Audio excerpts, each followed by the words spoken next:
इस बार का विधानसभा चुनाव तय करेगा इंडी और एनडीए की किस्मत। प्रत्याशियों को लेकर पार्टियों में है कंफ्यूजन। जनता पार्टियों को लेकर है कंफ्यूज। एक तरफ जीत दोहराने की चुनौती तो दूसरी तरफ खोई हुई सत्ता हासिल करने का चैलेंज। इस झकझूमर और गठबंधनों के बीच रस्साकशी के शोर में दब गए हैं जनता से जुड़े मुद्दे। नमस्कार, आजाद सिपाही के खबर विशेष में आपका स्वागत है। मैं हूं राहुल सिंह। झारखंड में विधानसभा चुनाव की गहमागहमी शुरू हो गई है। सत्तारूढ़ इंडी गठबंधन और विपक्षी एनडीए के बीच चुनावी मुकाबले की जमीन तैयार की जा रही है। एक दूसरे को पटखनी देने के लिए जमीन टटोली जा रही है। दांव पेच को आजमाया जा रहा है और मुकाबले में उतरने वाले बाहुबलियों की तलाश जोर शोर से की जा रही है। कहां कौन लड़ेगा और किस दल से लड़ेगा, इसका हिसाब बैठाया जा रहा है। तो कहां किस जाति का कितना वोट है और किस जाति का वोटर किसके पक्ष में वोट करेगा, इसके पीछे के समीकरणों को साधने के लिए किस्म किस्म के उपाय किए जा रहे हैं। दूसरे शब्दों में कहें तो झारखंड विधानसभा चुनाव के मैदान में उतरने वाले दोनों गठबंधनों की तरफ से हर तरह के घोड़े दौड़ाए जा रहे हैं। लेकिन इस झकझूमर और रस्साकशी के शोर में झारखंड के आम लोग पूरी तरह चुप्पी साधे हुए हैं। वे समझ नहीं पा रहे कि कौन उनके हित की बात कर रहा है और कौन उनके कल्याण के लिए और कौन विकास के लिए अगले 5 साल तक काम करने की क्षमता रखता है। मुद्दों की बात न कोई गठबंधन कर रहा है, न कोई संभावित प्रत्याशी। पार्टियों के भीतर सीटों और उम्मीदवारों को लेकर कंफ्यूजन की स्थिति है, तो आम लोग चुनावी मुद्दों को लेकर कंफ्यूज हैं। इन दोनों कंफ्यूजनों के बीच चुनावी मुद्दों की तलाश में भटक रहे राजनीतिक दलों के पास क्या है रास्ता और आम लोग के पास क्या है उपाय, बता रहे हैं आजाद सिपाही के विशेष संवाददाता राकेश सिंह। झारखंड में इस साल होने वाले विधानसभा चुनाव बड़ा ही रोचक होने वाला है। यह विधानसभा चुनाव महज सत्ता का द्वार ही नहीं खोलेगा, यह चुनावी पार्टियों के वास्तविक वजूद का लिटमस टेस्ट भी करेगा और उसकी राजनीतिक दशा और दिशा भी तय करेगा। कई प्रत्याशियों का राजनीतिक भविष्य भी इसके परिणामों पर टिका होगा। लेकिन इस बार का विधानसभा चुनाव बड़ा कंफ्यूजिंग भी होने वाला है। एक तरफ पार्टियों में प्रत्याशियों को लेकर कई सीटों पर कंफ्यूजन है, तो दूसरी तरफ जनता भी कंफ्यूज है कि किन मुद्दों को लेकर वोट करें, क्योंकि इस बार जनता के समक्ष कोई भी नया मुद्दा नहीं है। वही घिसा पिटा मुद्दा पक्ष और विपक्ष दोनों के पास है। अब मुद्दे ही नहीं होंगे तो वही आदिवासी, महतो, कुर्मी, ओबीसी का मुद्दा जबरन चलाया जाएगा। झारखंड में हमेशा कुछ गिने चुने मुद्दे ही उठते रहे।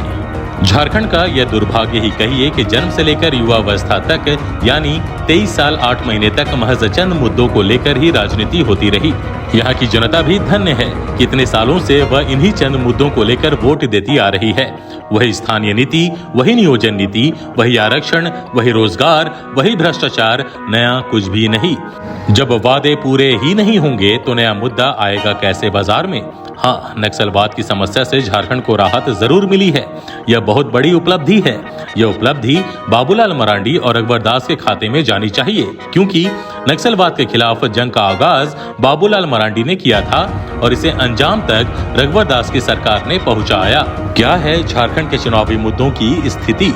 झारखंड में वैसे देखा जाए तो मुद्दों की कोई कमी नहीं है। नीतिगत और राजनीतिक मुद्दों को छोड़ भी दें तो महंगाई, बेरोजगारी, विकास, भ्रष्टाचार, कानून व्यवस्था और बिजली, पानी, सड़क से जुड़े मुद्दों को चुनावों में उठाया जा सकता है। लेकिन दिक्कत है कि इन मुद्दों को लेकर ना तो कोई राजनीतिक दल गंभीर है और ना ही कोई संभावित उम्मीदवार। यह झारखंड की बदकिस्मती ही कही जाएगी कि यहाँ सक्रिय राजनीतिक दलों ने कभी भी आम आदमी से जुड़े मुद्दों पर वोट नहीं मांगे। उदाहरण के लिए पहाड़ों के गायब होने के कारण बदलता मौसम, मानव तस्करी, पलायन, विस्थापन, शिक्षा और नशाखोरी जैसे मुद्दे राजनीतिक दलों की सूची से बाहर ही रहे हैं। इन मुद्दों पर ना तो कोई बात करता है और ना कोई बात करना चाहता है। इंडी गठबंधन के पास क्या है चुनावी मुद्दे? इंडी गठबंधन वाले अपने पुराने वादों को लेकर सामने हैं, जो महागठबंधन के रूप में उन्होंने 2019 के विधानसभा चुनाव में किए थे और सत्ता हासिल की थी। लेकिन उनमें से कुछ वादे ही रह गए। ना नियोजन नीति ही बनी, ना स्थानीय नीति ही बनी, ना ही आरक्षण का कुछ हुआ। रोजगार का भी वही हाल है। नियुक्ति परीक्षा की तो छोड़ ही दीजिए, युवाओं को कोई आस नहीं है कि कुछ होने वाला है। यहाँ विकास की कुछ योजनाएं हैं जो चल रही हैं, लेकिन उसका असर जनता में कितना होगा अभी साफ नहीं है। एनडीए के पास है कौन से मुद्दे? वहीं भाजपा के पास भी भ्रष्टाचार के अलावा कोई दूसरा मुद्दा नहीं है। लेकिन हेमंत सोरेन के जेल से बाहर आते ही वह भी बैकफुट पर हैं। जमानत देते समय हाईकोर्ट की टिप्पणी से भाजपा बैकफुट पर है। हाँ, एक मुद्दा भाजपा वालों ने जोर शोर से उठाया है, वह है बांग्लादेशी घुसपैठियों का मुद्दा, आदिवासियों की घटती आबादी और मुसलमानों की बढ़ती आबादी का मुद्दा और आदिवासियों के अस्तित्व का मुद्दा। लेकिन इस मुद्दे को अगर भाजपा पकड़कर नहीं रखेगी, इसके लिए आंदोलन नहीं करेगी, तो यह मुद्दा भी उनके लिए अस्तित्व विहीन हो जाएगा। एक और मुद्दा भाजपा ने उठाया है, वह है राज्य की कानून व्यवस्था। लेकिन महज मुद्दा चिन्हित करने से नहीं होगा, इसके लिए भी सड़क पर भाजपा नेताओं को उतरना होगा। और सच्चाई यही है कि 1 साल से भाजपा के नेताओं ने सड़क पर उतरकर कोई आंदोलन नहीं किया है। घटना घटने के बाद दौरा करना और बयान देने तक ही वे सिमटे रह गए हैं। संविधान और आरक्षण का सवाल। कांग्रेस और झामुमो द्वारा भाजपा पर संविधान को बदलने की साजिश रचने का आरोप भी मढ़ा जा सकता है। इसके जवाब में SC, ST और OBC आरक्षण का मुद्दा उठाते हुए भाजपा के पास यह कहने को होगा कि कांग्रेस तुष्टीकरण के लिए SC, ST और OBC के हिस्से का आरक्षण अपने वोट बैंक में बांट देना चाहती है। इसके साथ ही भाजपा महागठबंधन द्वारा 2019 में युवाओं से किए गए वादों को याद कराएगी और राज्य में कानून व्यवस्था को लेकर मुखर होगी। इसके बाद सबसे अहम मुद्दा नगर निकाय चुनाव का है, जिसे भाजपा आजसू भुनाने को तैयार है। परिवारवाद का कोई मुद्दा नहीं रह गया है झारखंड में।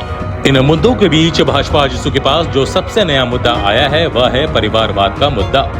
लेकिन उसकी सच्चाई यही है कि झारखंड में परिवारवाद कोई कारगर मुद्दा नहीं रह गया है।